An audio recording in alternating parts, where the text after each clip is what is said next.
Hello and good morning and welcome back to the Lovin Dubai show. I am joined today by Annika. Hello. Thank you so much, Annika. It's been a while. Thank you for having me. It has been a while. So let's just quickly run through our stories for the day. Of course, we're going to talk about the Coldplay mania that came to an end, but as well, a Dubai restaurant is selling pizza for 1,000 dirhams. And a German court has said that only chocolate made in Dubai can be called Dubai chocolate. There's an epic live music concert at Dubai Opera like you've never heard before. Yes, and as well, I don't know if you guys have heard or have seen what happened on Dubai Bling Season 3. The drama between Safa and her husband. We're going to be talking all about it. And later on the show, we're going to be joined by Miss Universe Egypt, Lujaina Saleh, to talk a lot because we love her. She's right? amazing. She's amazing. But before we actually go through our stories for today, let's talk about Coldplay. Have you been to Coldplay? I have not been to Coldplay. Oh my God. But I know that as a country, as an emirate, as two emirates, we are essentially reeling. We're like reeling in from the absolute sensation that it was. I even got a press release from, and it says that this was one of the biggest concert series in the UAE, and 200,000 fans. 200,000 fans have attended Coldplay's Abu Dhabi shows. So they had 4 shows on January 9th, 11th, 12th and 14th. And the British band absolutely took over the city. I know there were 1,000 contests happening to give away tickets. Everybody wanted to be there. Yeah. And anyone who's come back, when I asked them, was it really like worth the hype? Everyone's like, there was no hype. It was just the real deal. It was just sensational. So you went. I went. I did go. I went with my sister and my partner, and it was the best experience of my entire life. It's like a memory. And because we got the tickets around 5 months ago, right? Yes. We had a sensational Instagram live where we literally saw Farah jumping up and down. Literally. Remember, I didn't get the tickets initially, and then after that, my sister was able to get her hands on the tickets. I feel like we don't talk about that trauma enough, Yes, I remember I went to the pantry and I was like crying. I really was crying. It was such a fight to get those tickets. Yes. I think it adds to the experience. Like when you finally get there, you're like, I did it. It's like, so I was fighting with all of those people to get the tickets. That's the thought that went through my head. So like all of you guys, I was fighting with all of you guys, but I went there and I swear to God, that's all that would run through my head. But I went there and I kid you not, the experience was beautiful. What was your highlight? My highlight was the song Fix You, when he sang it at the end. Oh. It is my favorite song. That and Yellow. I really love those songs, and seeing it live and not listen, like hearing them, through my earphones. just like it's like a different experience. You know what I mean? It's that kind of like vibe. Yeah. And as well, like, experiencing it with people that you genuinely love and care for. It's So like, sweet. that was my Roman Empire, and it altered my brain chemistry, and I'm never going to forget about that. I know yesterday, Ward, she sits next to us, and she's also on the host of the Smashy Business Show. She was telling me that she's like, girl, I used to be depressed. Now I'm no longer depressed. Yes, because, like, it's, as I said, it's altered my brain chemistry. And it's like, what's really sad? I was talking about this with Masa and other people who did actually go to the concert, is that once the concert was done, it's like a flashback memory. You don't remember every tiny detail because you enjoyed it and had so much fun. But yeah. Yeah, I know a lot of people got engaged in this time. Yes, yes, the proposals, crazy literally. amount of proposals. In fact, actually, yesterday, the last concert, last night, I saw there was a very unique proposal where a woman went with a sign saying, "Make him propose to me," and then Chris really made the guy get on one knee and literally. propose. So it's crazy. I think this is, by the way, like, it's planned by the couple, because like, how would he have the ring already? I'm sure the he concert? saw her making the poster. I don't know. I really don't know. But congratulations to everyone who got engaged. And I love the concert. I love the concert. I would definitely go to it again. Well, let's jump to our Speaking stories. about big moments in our country. Yes. Let's jump to our first story. Yes. Why don't you share with us? Okay. The MBZ-SAT, the region's most advanced observation satellite, has successfully launched from the Vandenberg Space Force Base in California, USA. It happened last evening aboard a SpaceX Falcon 9 rocket. And this was a significant milestone in the UAE's journey towards space exploration and advanced technology leadership. Well, MBZ-SAT represents a quantum leap in the UAE's space exploration endeavors, now entirely developed by Emirati engineers at the Mohammed bin Rashid Center, the by generating high-resolution images small as one. Now, its capability is greater than productivity sharing, capture data 3 times faster. I mean, how crazy would that be, right? And as well enabling immediate benefits to enhance various sectors. Now, German court rules. Yes. So sorry about that. But of course, this is amazing for the UAE. We have seen how the UAE has invested a lot in the space. Yeah, in the space mission. We have the MBR-SC. There's been so many things that have happened. I think last year we launched, what else did we launch? I think we launched our first satellite to the moon. Yes. Astro Nayadi, he was there. Sultan Al Nayadi, he was there. He went up. He really made us proud. And this, by the way, explains I don't know how many of us got it, but right above we have our satellite with the MBZ-SAT on our phones too. So it is definitely a pivotal moment. You can see Dubai, the UAE as a whole is really like rushing forward in light years in terms of progress, making advancements in science and technology, space, so many sectors. And it is amazing. It is amazing to see the kind of progress. It's not easy. It takes a lot of research and development to get something done. But it also explains the UAE's close relationship with SpaceX and Elon Musk. And, I'm very happy. I'm very proud. Of course, we're very proud. But one thing, of course, like we know that the UAE and Dubai are not only experts in the space and everything around and how much they're developing, but as well chocolate. Because German court rules, only chocolate made in Dubai can be called Dubai chocolate. We need to really talk about that. So a German court banned a German store from selling Alian Dubai handmade chocolate because it's made in Turkey. Now, the court ruled that the name could mislead shoppers into thinking it's from Dubai. So a candy importer selling real Dubai-made chocolate filed the case and has also targeted Lidl and Lindt. Lidl claimed that the Dubai chocolate referred to the flavor and not the origin, but the court is not buying it. So for now, Dubai's name stays exclusive in Germany. What do you think of that? I think it's fascinating. I know that Dubai chocolate has been the hype, the phenomenon, the thing that described the city. Yes. Okay, it has just gone so viral, and it makes sense that the world wants to be part of it. If you check on, but like what I am confused about is that on Deliveroo, when like you place the order for the Dubai chocolate, they specifically mention it needs to be consumed in 3 days. So yes, I would not trust any other reseller, especially internationally, who's trying to like recreate the chocolate and like sell it abroad. Because I mean, yes, you can recreate the chocolate, but you can't say it is the Dubai chocolate, you know, because it is. I get that, but you know, like if you think about it, like the Dubai chocolate is originated from Sarah Hamoudi because it's like pregnancy craving that she got, right? And she added like the pistachio with kunafa. Like who would have thought of that? Who would have thought of that?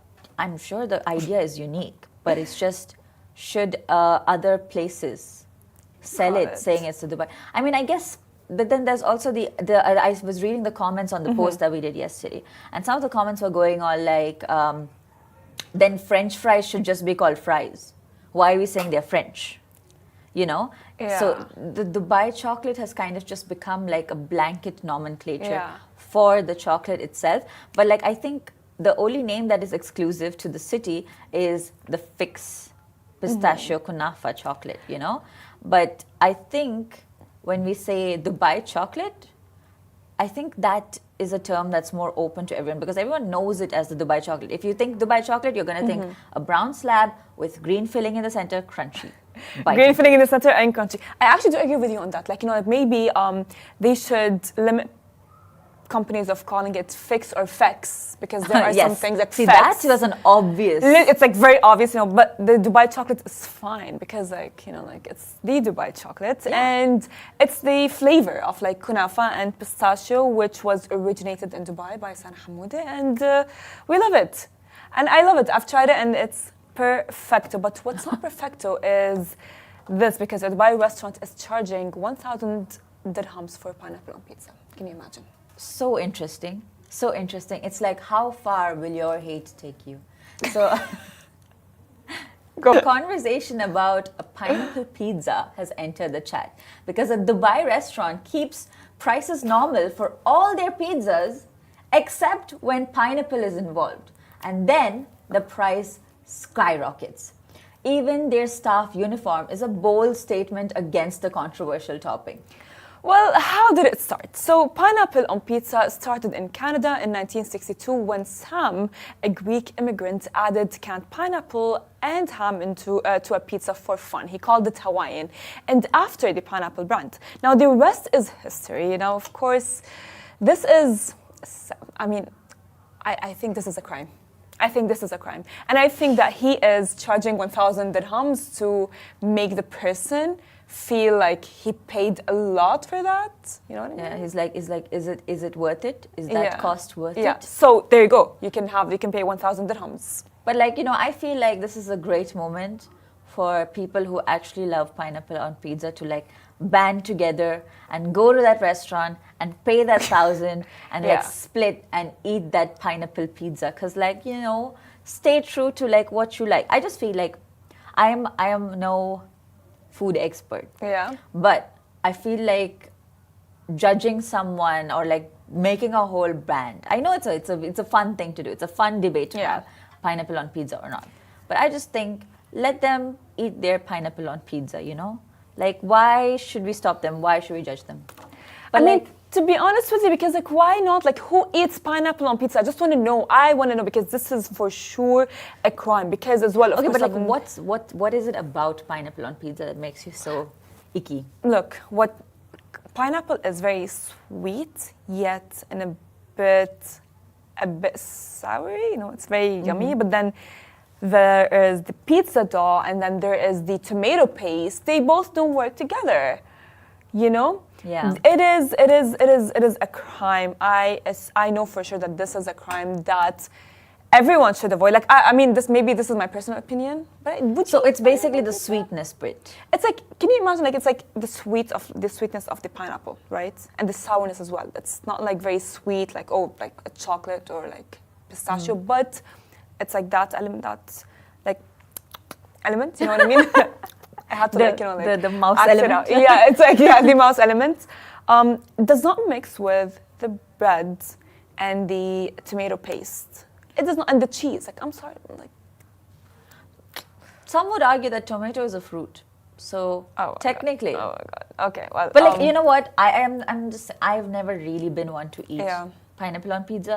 But I just think this is a very interesting way to just say what's going on in your head, Annika. I just you can say it. Just say it. It's fine. Just pineapple on pizza. It's like, I don't think anyone should be persecuted or charged 1,000. So it doesn't work. Maybe. Say it. I don't know. It's taste buds. You know, everyone has a different taste, and I am going to honor and respect that. And I am never going to call judgment on anyone who likes pineapple on pizza. Well, no judgment, but just like, please don't do it, because as well, Lovin Dubai asked our followers how they feel about the controversial pineapple pizza topping. We did ask many of them. Yes. We did a poll on WhatsApp. If you aren't following us there, do that. Do you want to let us know what's the verdict? The verdict is in, and most people are not fans of it. So thanks. Thank you, guys. Thank you all, because that is a crime. That is a crime I think no one would want to be part of. Well, I mean, if it's... But here's something that people do want to be part of. Actually. If you like it, then sure, go ahead. But anyway. But we have something that people do want to be part of. And that is that this January, Dubai Opera is becoming the spot for epic live music. Kicking things off on January 17th, the music of Led Zeppelin is taking on the stage with legendary hits like Whole Lotta Love, Stairway to Heaven, and Black Dog. It's going to a whole new level with a 60-piece orchestra led by Richard Sidwell. This is the ultimate combination of rock meeting symphony in the best way possible. And then what's happening on January 18th? And then, of course, on January 8th, Nirvana reimagined symphonic flips your favorite grunge, of course, anthems like Smells Like Teen Spirit and Come As You Are into mind-blowing orchestral masterpieces. And for the grand finale on January 19th, Symphonic Jackson brings the king of pop's magic to life with Thriller and Don't Stop Till You Get Enough, of course, imagined in ways that will for sure blow your mind. So whether you're into rock, grunge, or even pop, these one-night only shows are too good to miss. So grab your tickets now at Dubai Opera website, which is very exciting. I am so excited about this as someone who personally absolutely loves rock music and classical music. This is the ultimate combination for me, and like, it's amazing the different the different artists that they're doing a tribute to. Led Zeppelin, Michael Jackson. These are not small. These are like sensational artists who've like created history.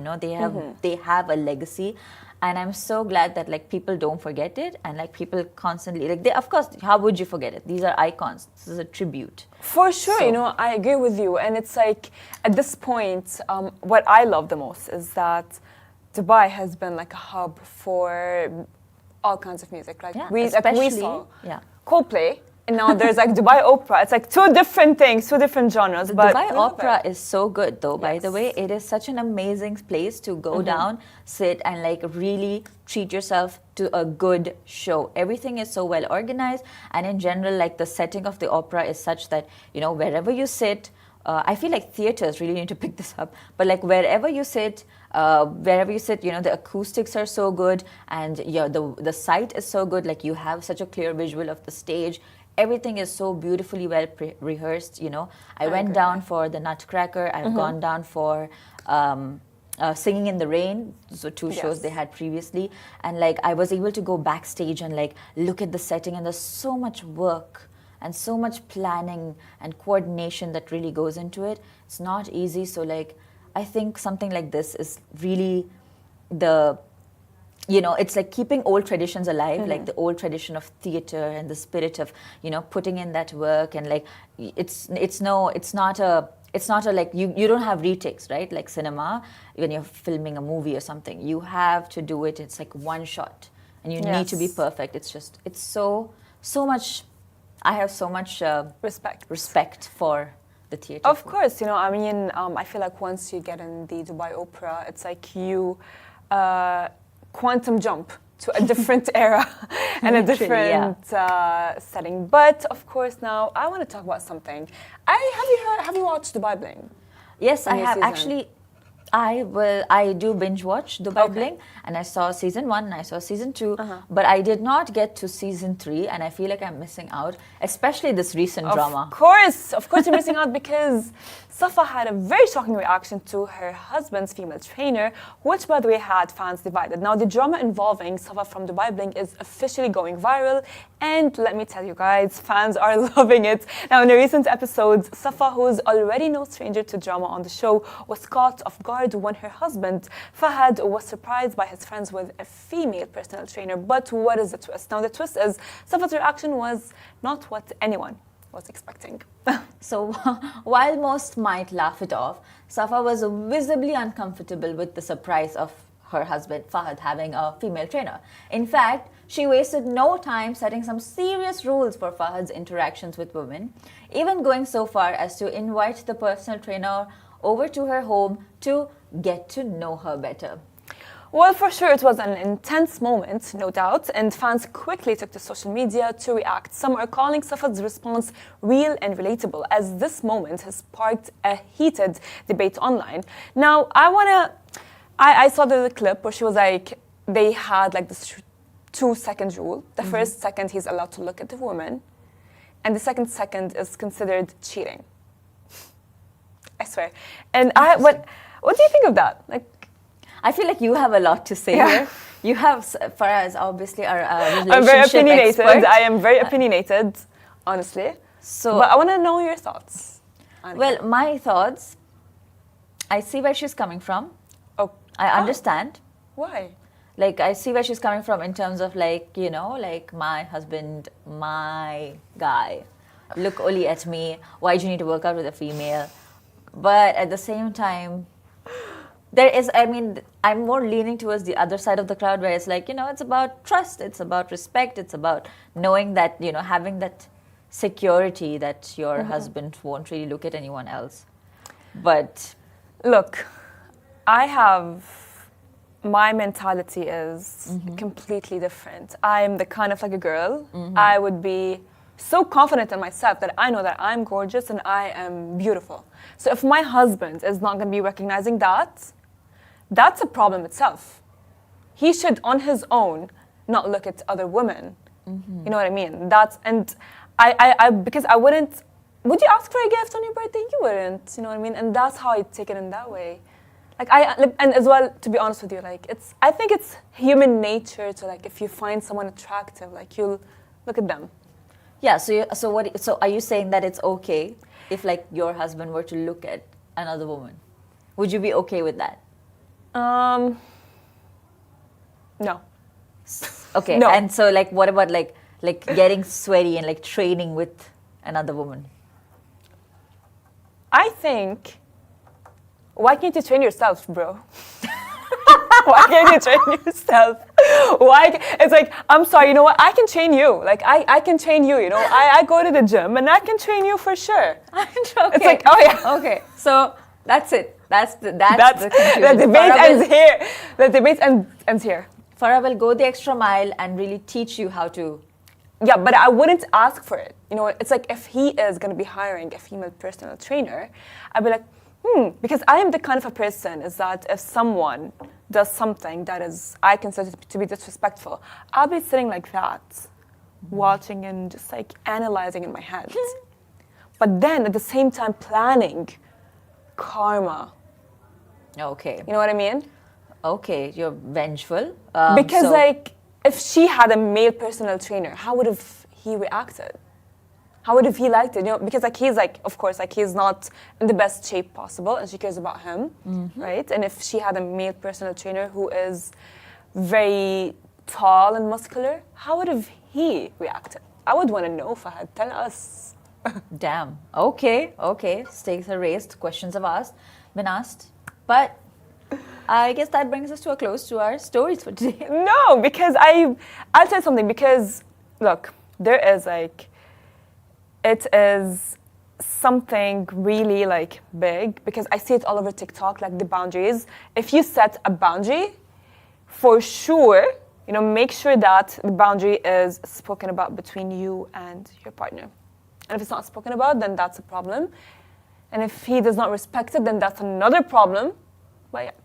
So, as Annika has mentioned, this brings us to the end of our stories for today, but stay tuned because after this short break, we are going to be joined by Miss Logina Salah, the Miss Universe Egypt 2024.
Welcome back to the Lovin Dubai show. Today's guest is Lujaina Salah, crowned Miss Universe Egypt 2024 and is more than a beauty queen. As someone who's proudly embracing her vitiligo, she's inspired everyone to celebrate beauty in all its forms. From the pageant stage to social media, Lujaina's story is a celebration of the power of self-love. And welcome on the show, and thank you so much for being here. What a great Super excited to have you.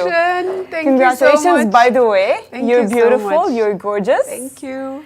So let's talk about our questions. Okay, so we want to kick it off with like the biggest question. What inspired you to join Miss Universe?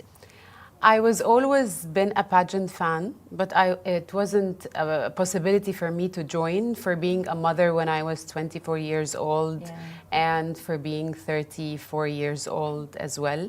So it's always the pageant girls, we know them as young girls. They have to be single, not married, with no kids.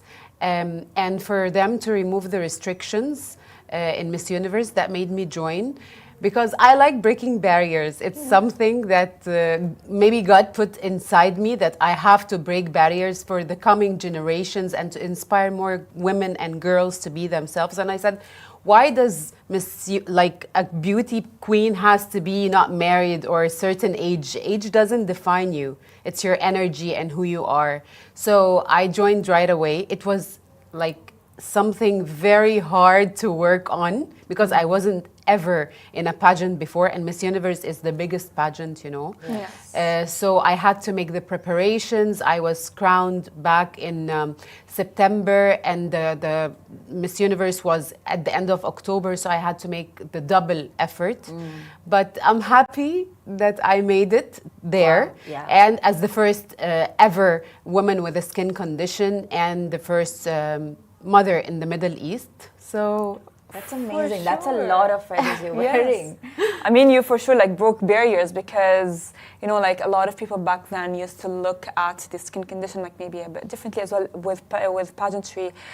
The age factor was a huge thing, but you broke that barrier, and as well as you said, you're a mother. So regarding that, what is the most memorable moment that you can recall during Miss Universe Egypt experience? okay, so I was the first woman in the Middle East and the first Egyptian woman to make it to the semifinals in history. So I'm so proud and happy to achieve that milestone.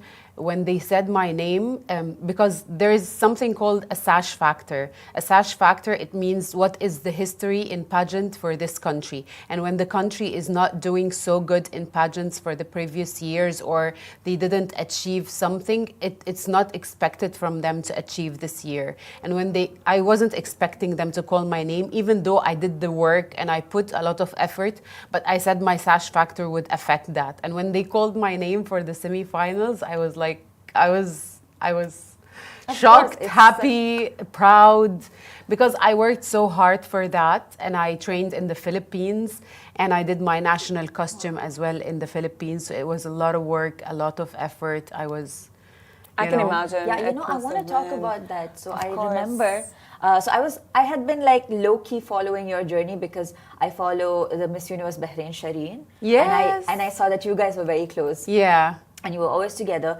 But then one day I was on TikTok and I'm scrolling through and I see this one iconic video of you in blue. My national costume went viral because it was about Cleopatra, and I was shocked because I felt and I saw how foreigners are fascinated by the Egyptian culture, and I wanted to show them that we can like symbolize that in my national costume. So I showed Cleopatra, and first I was wearing a mask. That mask, it's like the rise from the tomb is bringing the queen and the leadership back, and the strong woman back from the past. You literally got, you know, like the history of Egypt back into life again. With that. And I wanted to show them that we're back as strong women.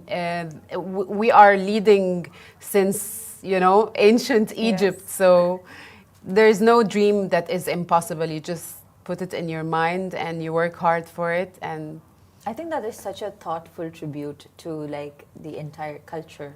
That's amazing.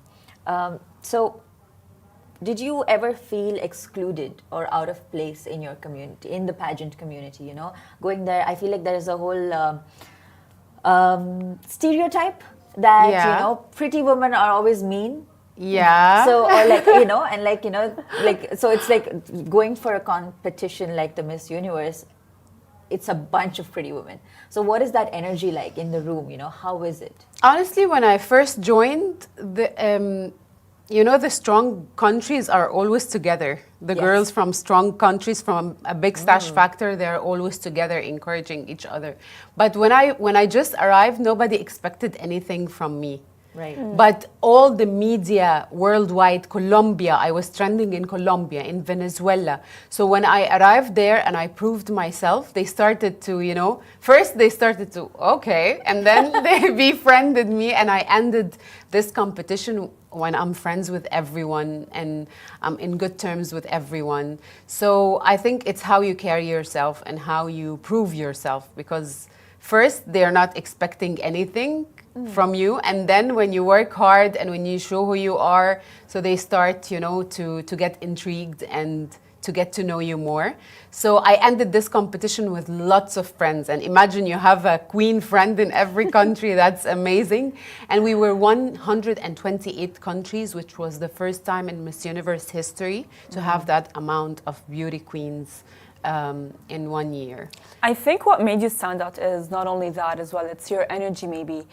Your accepting energy, your breaking barriers energy, because you know, we don't see that a lot. As Annika has mentioned, when you think of like pageantry, you think it's beautiful women, right? Yes. But then you broke barriers with your skin condition. You broke barriers with the fact that you do actually have a kid, that even if it's not about age, it's not about if you're a mother or not, it's not about anything, it's about you. And that's what, and I think we can all see that, everyone can see that and feel that through the screen. But as well, I want to ask, with your vitiligo, when you, of course, you know, wanted to like participate in the pageantry, was it always like a part of a plan of becoming an influencer and speaking about vitiligo? Honestly, I didn't.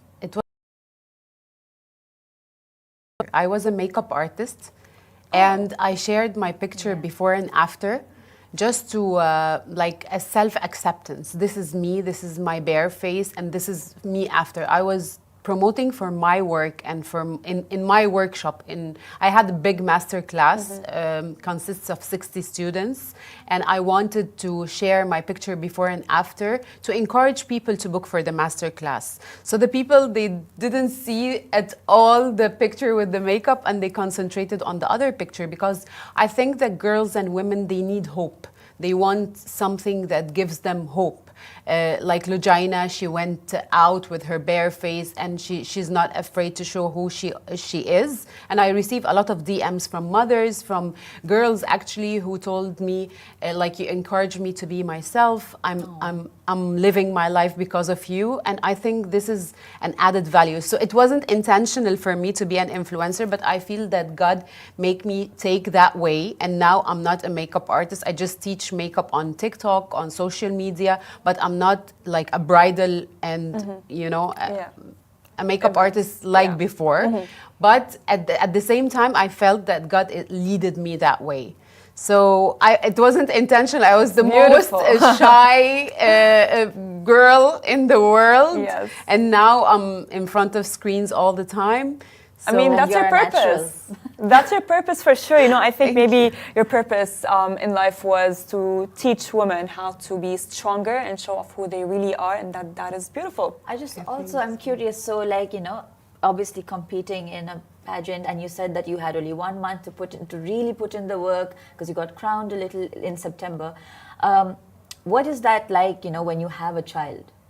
I'm sure like it's not easy to manage. Yeah, it's not easy at all, but we share everything together. Like, I sit with her, I share with her my dreams. When we have a conversation, like, mommy's dream is this and that, and she has to respect my dreams, and I have to respect her dreams when she grows up.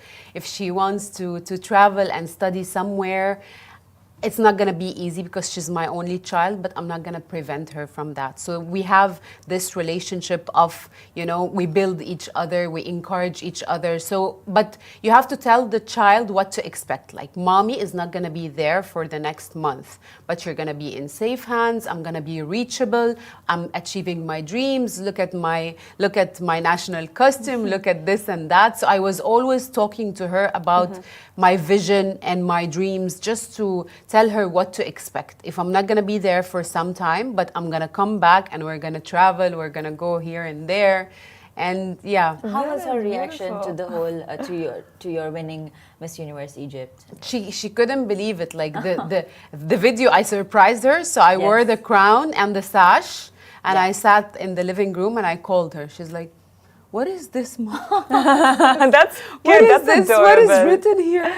Miss That Universe is- Egypt, what does that mean? And when she went and told her friends in school, they were like calling me from school, Lara is saying this and that. Is she making up stories? She's that like, is no, very she's cute. not. I really, because the first comment I got from my friends and family and coworkers when I said I'm gonna be Miss Universe, I want to apply for that, but you're a mother.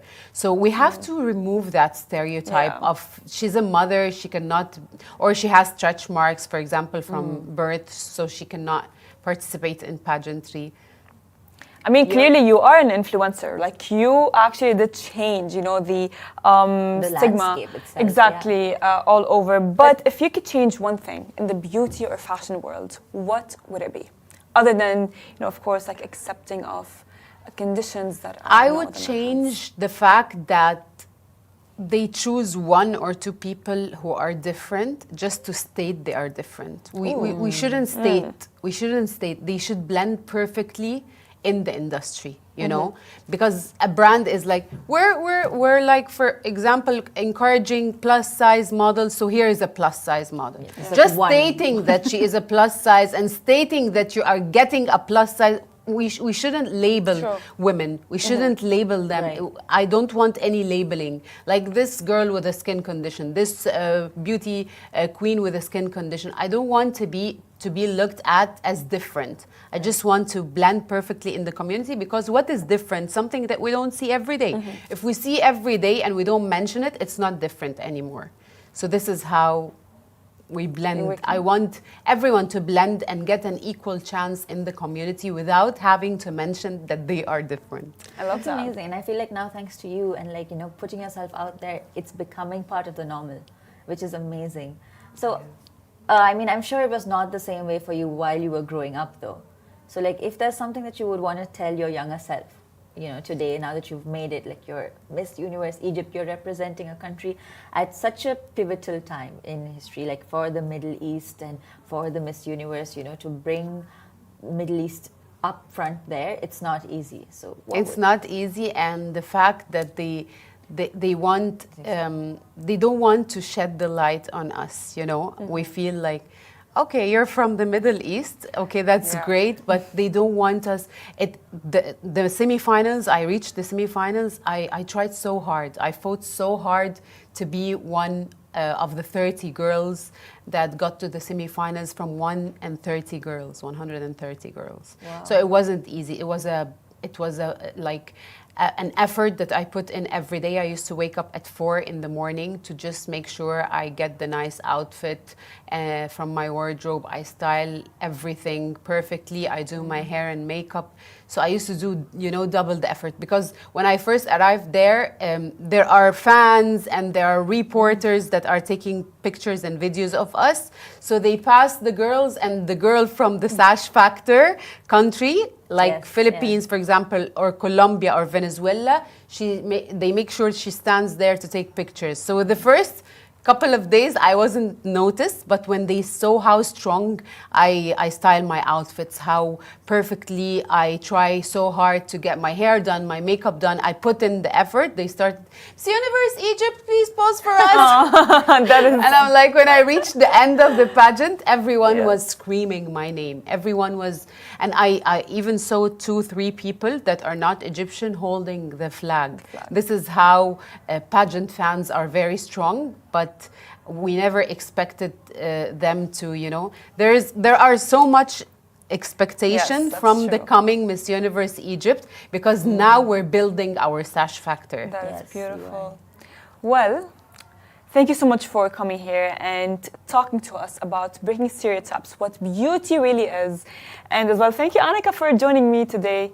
For sure, love the conversation Thank you with so much. you guys. And this brings us to the end of our show.